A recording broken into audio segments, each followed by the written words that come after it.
हाँ जी, एक फरमाइश आ रही है काफ़ी दिनों से कि हम किसान बिल को एक्सप्लेन करें कि लोगों तक जो अक्सर ऐसे हैं जिनको नहीं हाँ, पता। जो अक्सरियत है, जो घरों में बैठे हुए हैं और दूसरे भी प्रोटेस्ट देख रहे हैं, हम्म। उन्हें नहीं पता है कि किसान बिल असल में है क्या। हम्म। क्योंकि जब उनकी गवर्नमेंट कह रही है कि ये हमने उनके फ़ायदे के लिए बनाया है, किसान कह रहे हैं कि उनमें उनका नुकसान हो रहा है, हम्म। तो उसके जो फैक्ट्स हैं, वो पता चलने चाहिए और सामने आने चाहिए। इन्होंने डॉक्यूमेंट्री बनाई है, तो हम हम्म। देखते हैं इसमें एक्सप्लेन किया होगा। वहाँ पे जो बैठे हुए हैं ना, हुँ, उनमें से काफ़ी ऐसे भाई हैं जिन्होंने हमें इन्हीं के कांटेक्ट किया है। हुँ, उन्होंने हमें काफ़ी सारी चीज़ें तफसील में बताई भी हैं। हुँ, हुँ, तो मैं ढूंढ रहा था कि कोई एक ऐसी वीडियो मिले हुँ, जिसमें ये सारा कुछ एक्सप्लेन किया गया है। हुँ, तो ये एक है जो अच्छी वीडियोस बनाते हैं, अच्छी हाँ, डॉक्यूमेंट्रीज बनाते हैं, हम अक्सर इनकी वीडियोस देखते हैं।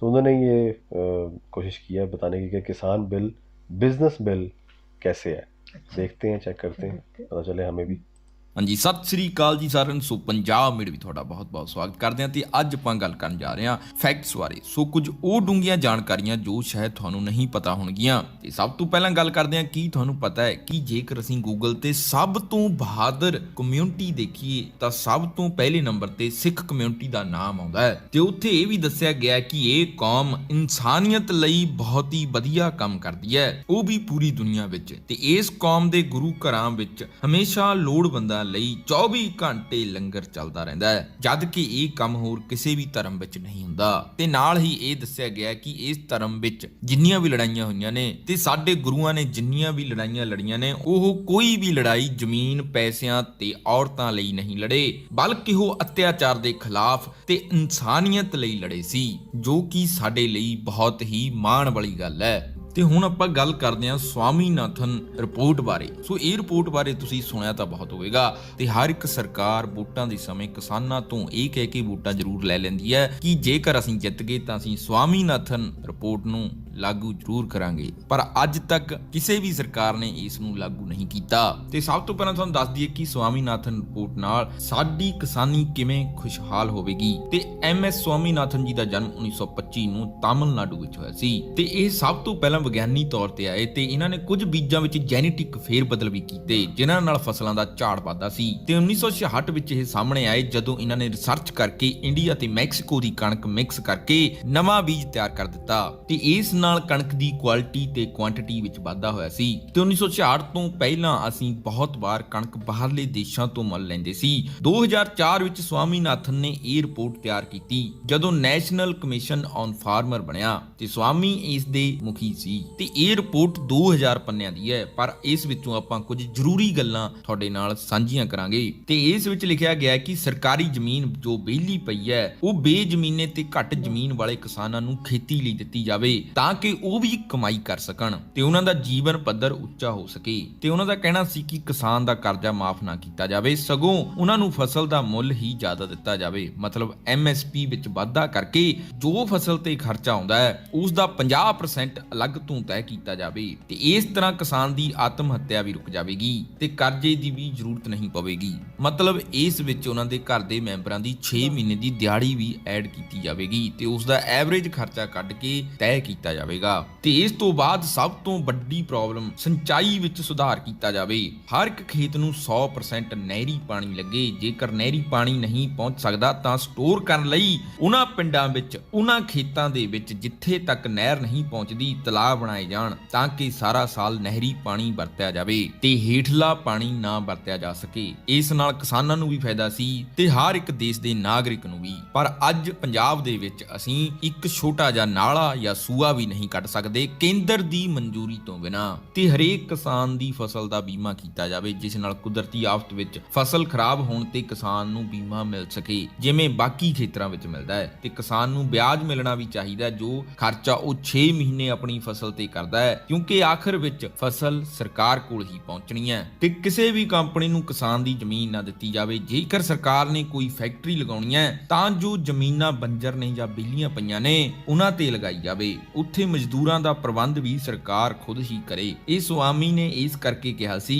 ਕਿਉਂਕਿ ਵੱਡੇ ਲੋਕਾਂ ਨੂੰ ਤੇ ਮੰਤਰੀਆਂ ਨੂੰ ਪਹਿਲਾਂ ਪਤਾ ਲੱਗ ਜਾਂਦਾ ਹੈ ਕਿ ਇਸ ਥਾਂ ਤੇ ਕੋਈ ਪ੍ਰੋਜੈਕਟ ਆਵੇਗਾ ਤਾਂ ਉਹ ਘੱਟ ਰੇਟ ਤੇ ਜ਼ਮੀਨਾਂ ਖਰੀਦ ਲੈਂਦੇ ਨੇ ਤੇ ਬਾਅਦ ਵਿੱਚ ਉਹੀ ਜ਼ਮੀਨ ਕੰਪਨੀਆਂ ਨੂੰ ਵੱਧ ਰੇਟ ਤੇ ਵੇਚਦੇ ਨੇ। ਤੇ ਇਸ ਵਿੱਚ ਇਹ ਵੀ ਦੱਸਿਆ ਗਿਆ ਕਿ ਚੀਨ ਤੇ ਜਾਪਾਨ ਵਿੱਚ ਸਾਡੇ ਤੋਂ ਦੁੱਗਣਾ ਕਣਕ ਦਾ ਝਾੜ ਹੁੰਦਾ ਹੈ ਕਿਉਂਕਿ ਉਹ ਬੀਜਾਂ ਦੀ ਸੋਧ ਤੇ ਪੈਸਾ ਖਰਚਦੇ ਨੇ, ਪਰ ਸਾਡੇ ਹਰ ਸਾਲ ਘਟਦਾ ਜਾ ਰਿਹਾ ਹੈ। ਸੋ ਇਹਨਾਂ ਦਾ ਕਹਿਣਾ ਸੀ ਕਿ ਸਾਨੂੰ ਵੀ ਖੋਜ ਕਰਨ ਲਈ ਅਲੱਗ ਤੋਂ ਵਿਗਿਆਨੀਆਂ ਨੂੰ ਫੰਡਿੰਗ ਕਰਨੀ ਚਾਹੀਦੀ ਹੈ। ਸੋ ਇਹ ਰਿਪੋਰਟ ਵਿੱਚ ਹੋਰ ਵੀ ਬਹੁਤ ਸਾਰੀਆਂ ਚੀਜ਼ਾਂ ਨੇ ਜੋ ਕਿ ਕਦੇ ਵੀ ਸਰਕਾਰ ਲਾਗੂ ਨਹੀਂ ਕਰ ਸਕਦੀ ਤੇ ਇਹ ਸਾਰੀਆਂ ਚੀਜ਼ਾਂ ਇੱਕੋ ਸਮੇਂ ਲਾਗੂ ਕਰਨੀਆਂ ਬਹੁਤ ਮੁਸ਼ਕਲ ਵੀ ਨੇ। ਸੋ ਇੱਕ ਇੱਕ ਚੀਜ਼ ਲਾਗੂ ਕਰਕੇ ਇਸ ਨੂੰ ਪੂਰੀ ਤਰ੍ਹਾਂ ਕੀਤਾ ਜਾ ਸਕਦਾ ਹੈ, ਇੱਕੋ ਵਾਰ ਵਿੱਚ ਨਹੀਂ। ਤੇ ਇਹ ਰਿਪੋਰਟ 2006 ਵਿੱਚ ਸਵਾਮੀ ਨੇ ਸਰਕਾਰ ਅੱਗੇ ਪੇਸ਼ ਕੀਤੀ ਸੀ ਤੇ ਕਾਂਗਰਸ ਸਰਕਾਰ ਨੇ ਉਸ ਸਮੇਂ ਕਿਹਾ ਸੀ ਕਿ ਅਸੀਂ ਇਹ ਰਿਪੋਰਟ ਨੂੰ ਲਾਗੂ ਕਰਾਂਗੇ, ਪਰ ਹੁਣ 14 ਸਾਲ ਹੋ ਗਏ। ਕਾਂਗਰਸ ਤੋਂ ਬਾਅਦ ਬੀਜੇਪੀ ਸਰਕਾਰ ਵੀ ਆ ਗਈ ਪਰ ਇਹ ਰਿਪੋਰਟ ਲਾਗੂ ਨਹੀਂ ਹੋਈ, ਜਦ ਕਿ ਮੌਜੂਦਾ ਸਰਕਾਰ ਨੇ 2014 ਵਿੱਚ ਕਿਹਾ ਸੀ ਕਿ ਇਹ ਰਿਪੋਰਟ ਲਾਗੂ ਕਰਾਂਗੇ। ਤੇ ਜੇਕਰ ਸਾਰੀ ਰਿਪੋਰਟ ਨੂੰ ਲਾਗੂ ਕੀਤਾ ਗਿਆ ਤਾਂ ਜੀਡੀਪੀ ਦਾ 4 ਤੋਂ 6% ਤੱਕ ਹਿੱਸਾ ਇਸ ਲਈ ਲੱਗੇਗਾ, ਜੋ ਕਿ ਸੰਭਵ ਨਹੀਂ ਹੈ। ਪਰ ਜੇਕਰ ਸਰਕਾਰ ਥੋੜਾ ਥੋੜਾ ਕਰਕੇ ਇਹ ਰਿਪੋਰਟ ਲਾਗੂ ਕਰੇ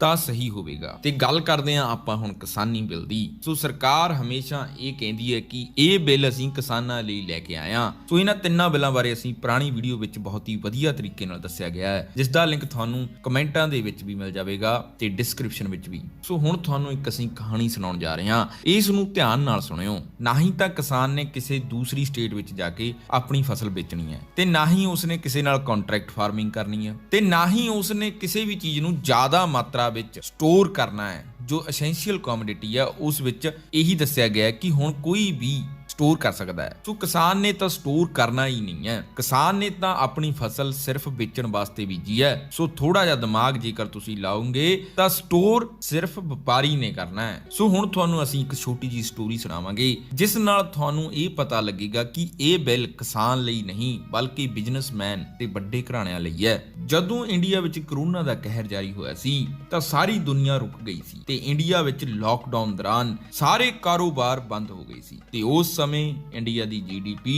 ਮਾਈਨਸ ਵਿੱਚ ਚੱਲ ਰਹੀ ਸੀ। ਪਰ ਇਸ ਲਾਕਡਾਊਨ ਦੌਰਾਨ ਸਿਰਫ ਇੱਕ ਹੀ ਅਜਿਹਾ ਮਹਿਕਮਾ ਸੀ, ਉਹ ਸੀ ਐਗਰੀਕਲਚਰ ਗਰੋਥ ਇਕਨੋਮੀ। ਮਤਲਬ ਇਸ ਲਾਕਡਾਊਨ ਦੇ ਵਿੱਚ ਜਦੋਂ ਸਾਰੇ ਕਾਰੋਬਾਰ ਠੱਪ ਸੀ ਉਦੋਂ ਖੇਤੀਬਾੜੀ ਸੈਕਟਰ 3.4% ਪਲੱਸ ਵਿੱਚ ਸੀ ਤੇ ਇੰਡੀਆ ਦੀ ਟੋਟਲ ਇਕਨੋਮੀ ਵਿੱਚ ਖੇਤੀਬਾੜੀ ਦਾ ਯੋਗਦਾਨ 17% ਹੈ। ਤੇ ਉਸ ਵਕਤ ਫਿਰ ਇੱਕ ਬਿਜ਼ਨਸਮੈਨ ਦੇ ਦਿਮਾਗ ਵਿੱਚ ਆਉਂਦਾ ਹੈ ਕਿ ਸਾਡੇ ਕਿੰਨੇ ਹੀ ਕਾਰੋਬਾਰ ਨੇ ਪਰ ਕੋਈ ਵੀ ਕਾਰੋਬਾਰ ਇਸ ਵਕਤ ਪਲੱਸ ਵਿੱਚ ਨਹੀਂ ਹੈ। ਤੇ ਉਸਨੇ ਸੋਚਿਆ ਕਿਉਂ ਨਾ ਫਿਰ ਇਸ ਮਾਰਕੀਟ ਵਿੱਚ ਵੀ ਪੈਰ ਧਰਿਆ ਜਾਵੇ ਜੋ ਕਿ 12,000 ਕਰੋੜ ਦੀ ਮਾਰਕੀਟ ਹੈ। ਸੋ ਇਹ ਮਹਿਕਮੇ ਵਿੱਚ ਵੱਡੇ ਘਰਾਣਿਆਂ ਦਾ ਆਉਣਾ ਅੱਜ ਤੋਂ ਹੀ ਤੈਅ ਨਹੀਂ ਹੋਇਆ ਸੀ, ਇਹ ਬਹੁਤ ਪਹਿਲਾਂ ਤੋਂ ਇਸ ਵਿੱਚ ਆਉਣ ਲਈ ਸੋਚ ਰਹੇ ਹੋਣਗੇ। ਪਰ ਹੁਣ ਆਪਾਂ ਸਾਰੀਆਂ ਕੜੀਆਂ ਇਸ ਨਾਲ ਜੋੜਦੇ ਚੱਲਾਂਗੇ। ਸਭ ਤੋਂ ਪਹਿਲਾਂ ਇਸ ਮਾਰਕੀਟ ਵਿੱਚ ਆਉਣ ਲਈ ਲੋਕਾਂ ਦਾ ਡਾਟਾ ਇਕੱਠਾ ਕੀਤਾ ਗਿਆ। ਲੋਕਾਂ ਦਾ ਡਾਟਾ ਮਤਲਬ ਅੱਜ ਸਾਰੀਆਂ ਚੀਜ਼ਾਂ ਆਨਲਾਈਨ ਹੋ ਚੁੱਕੀਆਂ ਨੇ ਤੇ WhatsApp ਤੋਂ ਵੱਡਾ ਡਾਟਾ ਕਿਸੇ ਕੋਲ ਵੀ ਨਹੀਂ ਹੈ। ਸਾਡੇ ਘਰ ਦੇ ਵਿੱਚ 1 ਜਾਂ 2 ਫੋਨ ਪੱਕੇ ਹੋਣਗੇ ਘੱਟ ਤੋਂ ਘੱਟ ਜਿਨ੍ਹਾਂ ਕੋਲ WhatsApp ਚੱਲ ਰਿਹਾ ਹੈ। ਸੋ Facebook ਨੇ 5.7 ਬਿਲੀਅਨ ਮਤਲਬ ਕਿ 43,574 ਕਰੋੜ ਰਿਲਾਇੰਸ ਦੇ ਡਿਜੀਟਲ ਪਲੇਟਫਾਰਮ ਵਿੱਚ ਇਨਵੈਸਟ ਕੀਤੇ ਨੇ।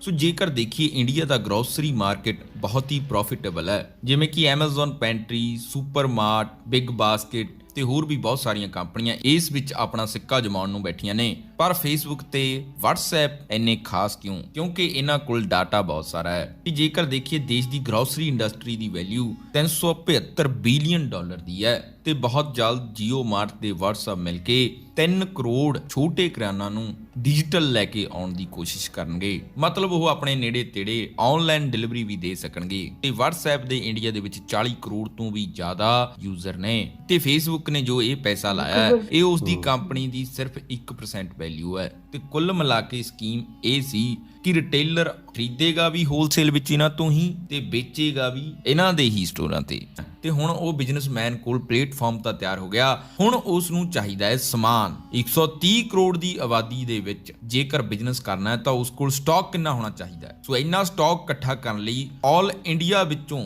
ਜਿੱਥੋਂ ਵੀ ਸਸਤਾ ਮਿਲ ਰਿਹਾ ਹੋਵੇ ਤੇ ਅਲੱਗ-ਅਲੱਗ ਤਰ੍ਹਾਂ ਦੀਆਂ ਚੀਜ਼ਾਂ ਖਰੀਦਣੀਆਂ ਪੈਣਗੀਆਂ। ਪਰ ਜੇਕਰ ਹੁਣ ਪੁਰਾਣੇ ਬਿੱਲ ਦੇ ਹਿਸਾਬ ਨਾਲ ਦੇਖੀਏ ਤਾਂ ਇਸ ਬਿਜ਼ਨਸਮੈਨ ਨੂੰ ਕੋਈ ਵੀ ਫਸਲ ਖਰੀਦਣ ਲਈ ਮੰਡੀਆਂ ਦੇ ਵਿੱਚ ਜਾਣਾ ਪੈਣਾ ਕਰਨਾ ਸੀ, ਜਿੱਥੇ 6% ਪਹਿਲਾਂ ਤੋਂ ਹੀ ਟੈਕਸ ਲੱਗ ਰਿਹਾ ਹੈ ਤੇ ਉਹ ਟੈਕਸ ਦੇਣ ਤੋਂ ਬਾਅਦ ਇਸ ਨੂੰ ਫਸਲ ਖਰੀਦਣੀ ਪੈਣੀ ਸੀ ਤੇ ਹਰ ਇੱਕ ਸਟੇਟ ਵਿੱਚ ਆਪਣੇ ਬੰਦੇ ਰੱਖਣੇ ਪੈਣੇ ਸੀ ਤੇ ਉਹਨਾਂ ਨੂੰ ਹਰ ਇੱਕ ਮੰਡੀ ਦੇ ਵਿੱਚ ਆਪਣੇ ਏਜੰਟ ਭੇਜਣੇ ਪੈਣੇ ਸੀ ਜਿੱਥੋਂ ਉਹ ਖਰੀਦ ਕਰ ਸਕਣ ਤੇ ਇੱਕ ਸਟੇਟ ਤੋਂ ਦੂਜੀ ਸਟੇਟ ਵਿੱਚ ਲੈ ਕੇ ਆਉਣਾ ਉਹਨਾਂ ਲਈ ਮੁਸ਼ਕਲ ਹੋਣਾ ਸੀ। ਸੋ ਇਸ ਕਰਕੇ ਮੰਡੀਕਰਨ ਖੋਲ੍ਹਿਆ ਗਿਆ ਕਿ ਸਾਡੇ ਦੇਸ਼ ਦੇ ਬਿਜ਼ਨਸਮੈਨ ਨੂੰ ਇੱਕ ਸਟੇਟ ਤੋਂ ਦੂਜੀ ਸਟੇਟ ਤੱਕ ਲਿਆਉਣ ਲਈ ਕੋਈ ਮੁਸ਼ਕਲ ਨਾ ਆਵੇ ਤੇ 6% ਟੈਕਸ ਦੇਣਾ ਵੀ ਨਾ ਪਵੇ, ਉਹ ਸਿੱਧੀ ਖਰੀਦ ਪ੍ਰਾਈਵੇਟ ਖਰੀਦ ਕਰੇ। ਤੇ ਫਿਰ ਉਹ ਬਿਜ਼ਨਸਮੈਨ ਲਈ ਦੂਸਰੀ ਦਿੱਕਤ ਇਹ ਸੀ ਕਿ ਉਸ ਨੇ ਤਾਂ ਆਪਣੇ ਸਟੋਰ ਵਿੱਚ ਹਰ ਇੱਕ ਚੀਜ਼ ਵੇਚਣੀ ਆ ਤੇ ਉਸ ਨੇ ਸਭ ਤੋਂ ਜ਼ਿਆਦਾ ਜੋ ਚੀਜ਼ ਵਿਕ ਰਹੀ ਆ, ਬੇਸ਼ੱਕ ਉਹ ਛੋਲੇ ਹੋਣ ਜਾਂ ਦਾਲ ਹੋਵੇ, ਉਸ ਨੇ ਉਸ ਦੀ ਮੰਗ ਜ਼ਿਆਦਾ ਕਰਨੀ ਹੈ। ਪਰ ਪੰਜਾਬ ਤੇ ਹਰਿਆਣਾ ਵਿੱਚ ਜ਼ਿਆਦਾਤਰ ਕਣਕ, ਝੋਨਾ ਤੇ ਮੱਕੀ ਹੀ ਬੀਜਦੇ ਨੇ, ਸੋ ਉਸ ਕੋਲ ਤਾਂ ਇਹ ਚੀਜ਼ਾਂ ਜ਼ਿਆਦਾ ਹੋ ਜਾਣਗੀਆਂ,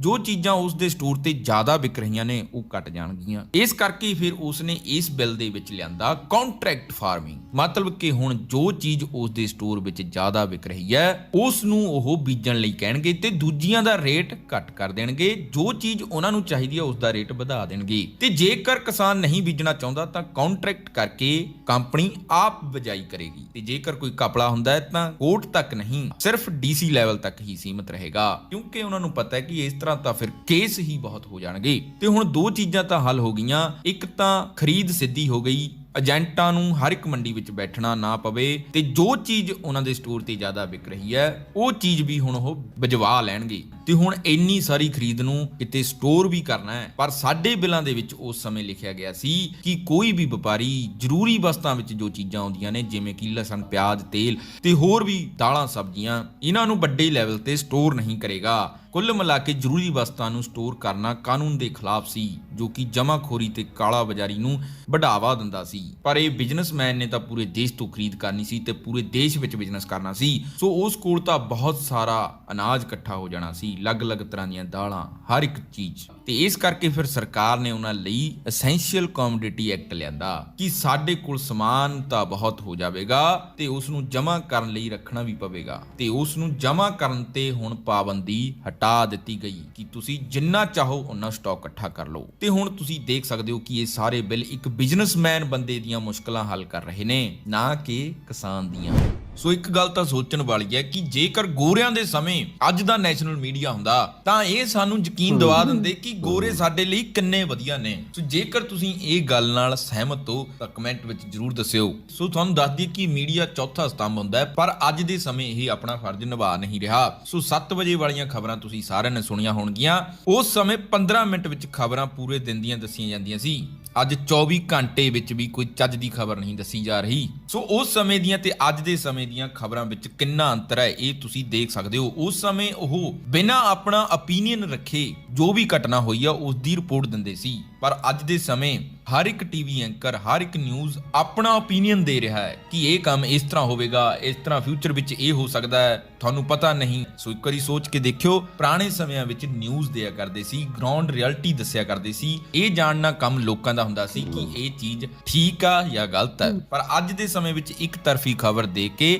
ਗੱਲ ਨੂੰ ਖਤਮ ਹੀ ਕਰ ਦਿੰਦੇ ਨੇ। ਸੋ ਇਹਨਾਂ ਗੱਲਾਂ ਕਾਰਨ ਹੀ ਲੈਬਨਾਨ ਤੇ ਅਫਗਾਨਿਸਤਾਨ, ਜਿੱਥੇ ਲਾਅ ਐਂਡ ਆਰਡਰ ਦੀਆਂ ਧੱਜੀਆਂ ਉੜੀਆਂ ਪਈਆਂ ਨੇ, ਉਹਨਾਂ ਦਾ ਮੀਡੀਆ ਵੀ ਸਾਡੇ ਨਾਲੋਂ ਉੱਤੇ ਹੈ। ਸੋ ਜੇਕਰ ਤੁਹਾਨੂੰ ਇਹ ਇਨਫੋਰਮੇਸ਼ਨ ਵਧੀਆ ਲੱਗੀ ਤਾਂ ਇਸ ਨੂੰ ਵੱਧ ਤੋਂ ਵੱਧ ਸ਼ੇਅਰ ਜ਼ਰੂਰ ਕਰ ਦਿਓ ਤਾਂ ਜੋ ਇਹ ਇਨਫੋਰਮੇਸ਼ਨ ਜ਼ਿਆਦਾ ਤੋਂ ਜ਼ਿਆਦਾ ਲੋਕਾਂ तक पहुंच सके। अच्छी बात है, बहुत जबरदस्त। लेकिन मैं चाहूँगा, मैं फिर भी चाहूँगा वो जो दूसरी वाली वीडियो है ना, ताकि उसमें और डिटेल भी पता चले, वो भी हम बनाएंगे। लेकिन इसमें तो साफ जाहिर हो गया, अगर वो ना भी देखें तो अंदाज़ा तो हो गया, इसी से पता चल गया कि क्या ये सारी चाल क्या थी, ये चल क्या रहा है। वही कि एक तबका है जिसने सारा कुछ वो हड़प करना है। और ये वाकई अब ये जो जिस तरह से उसके मोहताज हो जाएंगे, जितने हमें पॉइंट्स पहले भी पता चले, ये तो बिल्कुल वाजे कर दिया इसने। वो जो एक बात उन्होंने बता दी वो असल में जड़ पकड़ लिया ना। हुआ ये वाकई ये आई ओपनर था बहुत से लोगों के लिए। ये जो कोरोना हुआ है, ये जो लॉकडाउन हुआ है ना, सारों को पता एकदम से चल गया कि यार वो हम कितने बड़े बिजनेस खड़े कर लें, एम्पायर्स खड़े कर लें, तो 2 मिनट में बिल्कुल बंद हो जाएगा, ताले लग जाएंगे सब कुछ चीज़ों पे। जो नेसेसिटीज़ हैं वो हैं क्या, वो बेसिक है, रोटी, कपड़ा, मकान। कपड़ा भी अब क्या करें अगर बाहर नहीं जाना, वो भी वो भी वो कच्छा पहन के फिरते रहो हाँ लॉकडाउन है, घर में स्लीपिंग एक में ही सारा दिन गुजर सकता है। तो 3 महीने 4 महीने कोई कपड़े चेंज ही ना करोगे जब आपने दिखाने नहीं है किसी को, तो वही है ना जो एक ही कपड़ा बदल बदल के वो जरूरत के तहत हाँ उतना ही पहन सकते हैं। बदल बदल के भी ना पहने, उल्टा करके पहन लिया। तो वो ये चीज हुई है कि उनको पता चल गया कि यार वो इस सबसे बड़ा कारोबार तो ये है, कारोबार ये कि रोटी के पैसा। बगैर नहीं। अभी भी देख ले लॉकडाउन में सब कुछ बंद है, हर तरह की दुकानें बंद है, मॉल्स बंद है, लेकिन सिर्फ खाने पीने की दुकानें खुली हैं। उसकी वजह कि से किस्म तो का वो फैशन जरूरत नहीं है, ना हाँ, कोई बाल कटवाने का, ना कोई आप यानी कि कोई बार्बर्स की हाँ सब कुछ ब्यूटी पार्लर बंद हो गए, सब बंद हो गया। लेकिन ये कि रोटी वाली दुकानें खुली हैं कि जाके जहाँ से आप अनाज खरीद सकते हैं, जहाँ से आप सब्जी ले सकते हैं, जहाँ से आप जरूरत की चीजें ले सकते हैं, सिर्फ उस जगह खुली है। ये बात भी उसने सही की है कि ये बड़ा पहले से प्लान हो रहा था। जिस तरह ये बड़ा प्लान करके हुआ है कि ये कोरोना जिस तरह से हुआ है, जिस तरह ये लाया गया है, उसी तरह से ये भी प्लान करके पहले से बैठे हुए थे कि जब ये आएगा, जब ये सारी चीजें होंगी तो भाई ये एक बीच में से एक निकलेगा और तब फिर हम उसका फायदा किसान से उठाएंगे। उसकी फसल भी ले ली जाए तो उसको कोई बता नहीं रहा था कि बड़े जैसे जो है वो अपनी मर्जी से बेचें फिर। ये भी तो किसी ने बताया था ना, उसका भी जिक्र उन्होंने किया है। ये जियो आया, उसने आके फिर वो सारों को मुफ्त में दिया, वो डाटा इकट्ठा करने के लिए था ना सारा कुछ, वो उसने ये वीडियो में बता दिया। कंपनी है ना एडवानी की। हाँ वो जो भी है बहरहाल, लेकिन ये सारी चीजें वो तो बड़ा इन्होंने जितने हमें पॉइंट्स अभी तक पता चले थे, लोगों ने जो बताया हमें, वो सारा इन्होंने वाकई ये सच्चाई है। और हाँ बिल्कुल, और इतनी छोटी सी चीज में मुझे मैं वैसे कह रहा हूँ कि देखेंगे जरूर वो दूसरी वाली वीडियो भी, अगर नहीं भी देखते हम तो ये वाज़ेह कर दिया, वो चीज ना भी देखें। ये वाकई इस एक पॉइंट पे सब कुछ खत्म हो जाता है। सारी वो 3 बिल पॉइंट जो है वो क्या शिके हैं वो नहीं भी हम जाने तो ये वजह पता चल गई है हमें कि ये क्यों किया गया है। इससे ज़्यादा वाज़ेह हो ही नहीं सकता कि ये एक तबका है, कुछ 2-3 घराने हैं जो मेन उनके लिए वो वही असल में बात ही है। वो जैसा हमने उस दिन भी बात की थी, उन्हीं की तो फंडिंग होती है, वही तो गवर्नमेंट में लाते हैं। ये जो पपेट्स बैठे होते हैं ये उन्हीं के लिए तो काम करने आते हैं। वो जो पैसे लगाते हैं, जब कैंपेन्स हो रही होती हैं, वो जो इलेक्शनों की, इनके पास पल्ले के पास जो पॉलिटिशियंस हैं उनके पल्ले क्या होता है? वो तो गरीब आदमी हैं, वो तो नौकरी पेशा होते हैं, वही आते हैं। बहुत कोई कम होते हैं गेम चेंजर जो भी हैं। हाँ वो सारे हैं। ये तो फ्रंट एंड एक फेस है, पीछे बैठ के वो सारी जो मेशत चला रहे होते हैं पूरे मुल्क की, वो है जो ब्यूरोक्रेट्स होते हैं और जो ये बड़े बड़े जो अमीर लोग होते हैं। तो बहुत अच्छे तरीके से अब ये वीडियो ज़्यादा से ज़्यादा लोगों को देखनी चाहिए ताकि जिन लोगों को अभी तक नहीं पता कि असल गेम क्या है उन्हें पता चल जाए। नहीं जी, हम तो कोशिश कर रहे थे कि किसी तरह से हमें मिले, लेकिन बहुत ही अच्छी मिल गई। मेरे ख्याल में इससे बेहतर कोई नहीं समझा सकता आपको। ये एक ही वजह काफ़ी है समझने के लिए कि क्या ये गेम हुई क्या है, सारा कुछ किसानों के साथ क्या ये होने जा रहा था जिसके लिए वो एहतजाज कर रहे हैं। अब अगर आपको किसी को समझना है तो और ज़्यादा मज़ीद मेरे ख्याल में कोई नहीं समझा सकता आपको। तो हम तो यही कहेंगे जितना हो सके आप जाएं और जाके इनके सपोर्ट करें किसानों की। तो हमारी सपोर्ट तो है, अब तो जितना हो सकता है हम कर रहे हैं। बाकी देखें और मिलते हैं अगली वीडियो में। तब तक के लिए अपना ख्याल रखें, दुआ में याद रखें। अल्लाह हाफ़िज़।